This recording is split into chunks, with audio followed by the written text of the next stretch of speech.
4 নম্বর প্রশ্নে আমাকে বলেছে ঠিক একই রকম, এখানেও আমাকে আমরা 5 নম্বর প্রশ্নে চলে যাচ্ছি। আমরা তো new profit sharing ratio calculate করা শিখেছি। এবার আমাদের যেটা করব সেটা হচ্ছে 5 নম্বর প্রশ্ন, যেখানে new profit sharing ratio calculate করা শিখবো, দেন স্যাক্রিফাইসিং রেশিও ক্যালকুলেট করাও শিখবো। তো এতগুলো আমরা শিখলাম, যেখানে আমরা নিউ প্রফিট শেয়ারিং শিখছিলাম। এবার আমরা শিখতে যাচ্ছি স্যাক্রিফাইসিং রেশিও কিভাবে ক্যালকুলেট করতে হয়। তার মানে যখন আমি পিৎজার কথাটা বলছিলাম, যখন 3 নাম্বার বন্ধু এলো, তো যে বাকি যে দুজন বন্ধু ছিল তারা কি করেছে, নিজের থেকে কিছু কিছু অংশ ওই বন্ধুকে দিয়ে দিয়েছে। এই যে নিজেদের থেকে কিছু দিয়ে দেওয়া, এটাকে বলা হয় স্যাক্রিফাইস করা। তো নিজেরা যে অংশটা দিয়ে দিচ্ছিল সেটাকে বলা হয় স্যাক্রিফাইসিং রেশিও। ঠিক আছে, তাহলে সেই স্যাক্রিফাইসিং রেশিওটা আমাকে ক্যালকুলেট করতে হবে। তো সেটা আমি কিভাবে ক্যালকুলেট করব? ফার্স্ট 5 নম্বর প্রশ্নটা আমি পড়ছি। বলছে Karan and Arjun are two partners sharing profit and losses in the ratio of 3:2. তো Karan and Arjun তাদের মধ্যে যে প্রফিট শেয়ারিং রেশিও আছে সেটা হচ্ছে 3:2। এবার বলছে they admitted Bhim into partnership as a partner from 1st April. তো সেখানে কি হচ্ছে না, ভীমকে তারা নিয়ে এসেছে অ্যাজ এ নিউ পার্টনার। তো নতুন পার্টনার কি হচ্ছে, ভীম। তো ভীম কি হয়েছে না, Karan gives 1/3 of shares। তো Karan কি করেছে না, তার 1/3 of share তাকে কি করে দিয়েছে, ভীমকে দিয়ে দিয়েছে, while Arjun gives 1/10 from his shares। তো এইখানে এই প্রশ্নটা কিন্তু খুব সূক্ষ্ম, মানে ওয়ার্ডস গুলো যখন দেবে, ওয়ার্ডস গুলো কিন্তু খুব ভালো করে বুঝতে হবে। বলছে Karan gives 1/3 of his shares। Karan কি করছে না, তার যা শেয়ার রয়েছে তার 1/4 দিচ্ছে। আর অর্জুনের ক্ষেত্রে কি লিখছে, বলছে Arjun gives 1/10 from his shares, মানে তার যে শেয়ার রয়েছে তার থেকে 1/10 দিচ্ছে। ঠিক আছে, মানে এখানে ও কত অংশ দিচ্ছে ডাইরেক্টলি বলে দিচ্ছে, কত অংশ আমি ছেড়ে তাকে দিয়ে দিচ্ছি ভীমকে, সেই অংশটা কিন্তু ডাইরেক্টলি বলছে। বাট করণের ক্ষেত্রে ডাইরেক্টলি বলেনি, করণ বলছে তার শেয়ারের 1/3 দিয়েছে। তো সবার প্রথম করণ কত অংশ দিয়ে দিচ্ছে সেটা আমার দেখে নেওয়া দরকার। তো করণ কত অংশ দিচ্ছে, করণ দিচ্ছে, করণের কাছে আছে ছিল কত, 3/5, 3:2 ছিল, দ্যাট মিনস 3/5 এই অংশটা ছিল, দিচ্ছে এইটার 1/3 দিয়ে দিচ্ছে, দ্যাট ইজ 1/3 পোর্শন সে কি করছে, দিয়ে দিচ্ছে। কাকে না, ভীমকে দিয়ে দিচ্ছে। তাহলে কত অংশ সে দিচ্ছে ক্যালকুলেট করো, 3/5 ইন্টু 1/3 করবে 15, তাহলে হয়ে গেল 3/15। এই পোর্শনটা সে কি করছে, ভীমকে দিয়ে দিচ্ছে। আর অর্জুনের ক্ষেত্রে কি বলছে, অর্জুনের ক্ষেত্রে বলছে Arjun gives 1/10 from his share, from, ওখানে বলছে অফ হিজ শেয়ারস বলছিল, বাট অর্জুন দিচ্ছে from his shares, that means 1/10 দিচ্ছে। তার মানে অর্জুন কত অংশ দিয়ে দিচ্ছে, 1/10। এর ক্ষেত্রে কিন্তু আমাকে ক্যালকুলেট করতে হলো না, কারণ 1/10 দিচ্ছে সে।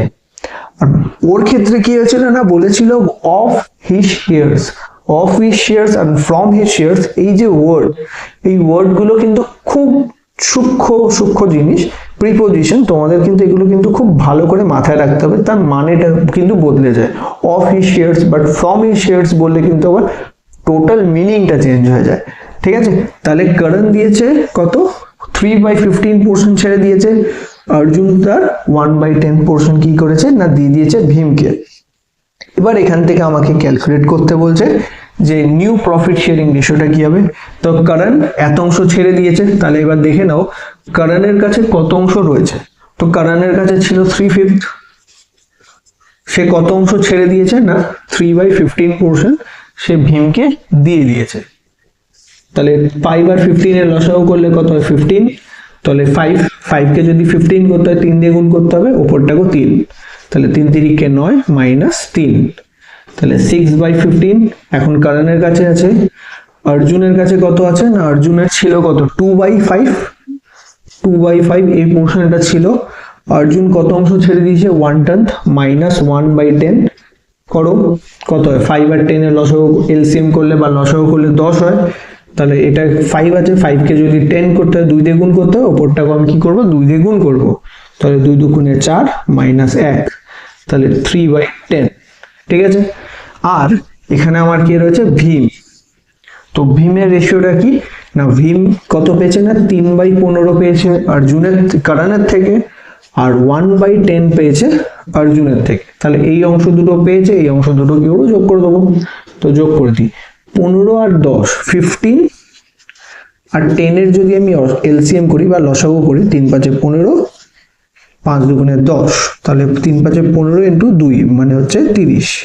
তাহলে 15 আর 30 এর এলসিএম করলে হয় 30, তো 30 হয়ে যাবে। তাহলে 15 কে কত দিয়ে গুণ করলে 30 হয় না, 2 দিয়ে। তাহলে ওপরটাকে 2 দিয়ে গুণ করতে হবে, 3 × 2 = 6। ঠিক একই রকম এখানে কত আছে, 10 আছে, 10 কে 30 করতে হলে কত দিয়ে গুণ করতে হবে, 3 দিয়ে।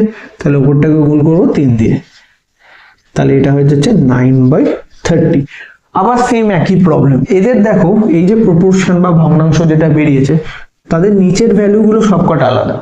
তাহলে আমরা এখান থেকে কি রেশিওটা ঠিকঠাক ক্যালকুলেট করতে হবে, সমান করতে হবে। আমরা একটা কাজ করি, এখানে হায়ার ফ্রিকোয়েন্সি ভ্যালু কত 30, তাহলে এটার সবকটার আগে 30 নিয়ে আসি। তাহলে 15 কে 2 দিয়ে গুণ করলে 30 হয়, তাহলে উপরটাকেও 2 দিয়ে গুণ করে দাও, 6 × 2 = 12, 12/30। আচ্ছা 10 আছে, 10 কে 30 করলে কি করতে হবে, 3 দিয়ে গুণ করতে হবে। তাহলে উপরেও 3 দিয়ে গুণ করো, নিচেও 3 দিয়ে গুণ করো, তাহলে 9/30 হয়ে গেল, আর এটাও 9/30। তাহলে রেশিও হয়ে গেল 12:9:9, 12:9:9। এটাকে আরো যদি ছোট করতে হয় তাহলে 4:3:3। এইটা হচ্ছে তাদের নিউ প্রফিট শেয়ারিং রেশিও। ঠিক আছে, এবার এর সঙ্গে আমাকে যেটা ক্যালকুলেট করতে বলেছে সেটা হচ্ছে স্যাক্রিফাইসিং রেশিওটা কি হবে। তাহলে এখানে যদি আমাকে স্যাক্রিফাইসিং রেশিও বের করতে হয়, তাহলে স্যাক্রিফাইসিং রেশিওর আমাকে ফর্মুলাটা কি করতে হবে, মাথায় রাখতে হবে। তো ফার্স্ট আমরা দু রকম ভাবে বের করতে পারি। আগে যেটা ফর্মুলা, স্যাক্রিফাইসিং রেশিওর ফর্মুলা কি,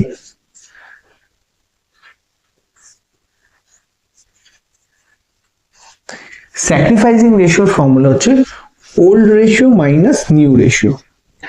যদি করি ওল্ড থেকে যদি নিউ রেশিও মাইনাস করি, তাহলে আমরা কি করতে পারি, স্যাক্রিফাইসিং রেশিও পেতে পারি। ঠিক আছে, তাহলে ফার্স্ট স্যাক্রিফাইস কে করেছে, করণ করেছে আর অর্জুন করেছে। তো করণের ওল্ড শেয়ার কত ছিল, করণের ওল্ড শেয়ার ছিল 3/5। তাহলে 3/5 মাইনাস করণের নতুন শেয়ার কত, করণের নতুন শেয়ার হচ্ছে 4, 4 আর 3 = 7, 7 আর 3 = 10, দ্যাট মিনস 4/10। তো করণের পুরনো যে শেয়ারটা রয়েছে সেটা হচ্ছে 3/5, আর নতুন যে শেয়ারটা রয়েছে সেটা হচ্ছে 4/10। এটা মাইনাস করে দিতে হবে। তো -5 আর 10 এর যদি লসাগু করো কত হবে, 10 হয়। তাহলে 5 কে 2 দিয়ে গুণ করবে, 3 কেও 2 দিয়ে, তাহলে 6 - 4, তাহলে 2/10।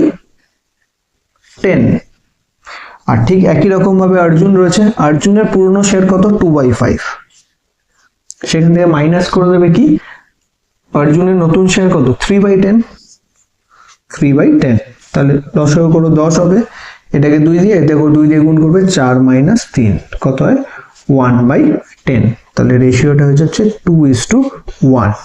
তাহলে করণ আর অর্জুন কোন বেসিসে তারা স্যাক্রিফাইস করেছে না, 2:1 এ স্যাক্রিফাইস করেছে।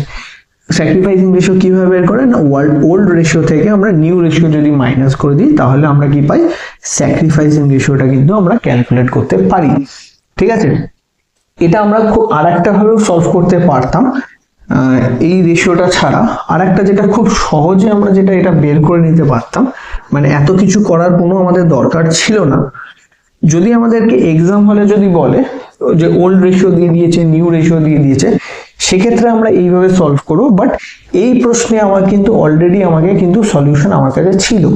সলিউশনটা কোথায় ছিল না, এখানে না। করণ নিজের থেকে কত অংশ দিয়েছে, 3/15 অংশ দিয়ে দিয়েছে, আর অর্জুন কত দিয়েছে, 1/10 দিয়ে দিয়েছে। এটাই তো তাদের স্যাক্রিফাইসিং রেশিও দিয়ে দিচ্ছে, মানে কি তারা নিজেদের থেকে ছেড়ে দিচ্ছে। তো করণ আর অর্জুনের স্যাক্রিফাইসিং রেশিওটা কত, 3/15:1/10। এবার এটাকে যদি সমান করে নাও বেসগুলোকে, তাহলেই তোমার কিন্তু রেশিওটা বেরিয়ে যাবে। দেখো কিভাবে আমি সলভ করি। এটা নিচে 15 আছে, 10 আছে, 15 আর 10 এর যদি আমি লসাগু করি তাহলে হয় 30। তাহলে এখানেও 30 আনতে হবে, এই নিচেও 30 আনতে হবে। আচ্ছা 15 কে কত দিয়ে গুণ করলে 30 হয় না, 2 দিয়ে। তাহলে 3 কেও আমি 2 দিয়ে গুণ করবো, আর 15 কেও কি করবো, 2 দিয়ে গুণ করবো। ঠিক একই রকম ভাবে এখানে 10 আছে, তাহলে 10 এর সঙ্গে আমি 3 গুণ করলে 30 হয়ে যায়। আর উপরে 1 আছে, 1কেও আমরা কি করব 3 দিয়ে গুণ করব, তাহলে এটা হয়ে যাবে 6/30 ইজ টু 3/30। ঠিক আছে, তাহলে রেশিওটা হলো 6:3। 6:3 কে যদি আরো ছোট করতে হয় তাহলে আমরা কি হয়ে যাবে 2:1। তাহলে আমরা যে এই যে প্রশ্নটা ছিল, এই প্রশ্নই কিন্তু আমরা কিন্তু এর যে স্যাক্রিফাইসিং রেশিও ঠিক এরকম ভাবে আমরা ক্যালকুলেট করতে পারি। ঠিক আছে, তো স্যাক্রিফাইসিং রেশিও কিন্তু এইভাবেও ক্যালকুলেট করা যায়।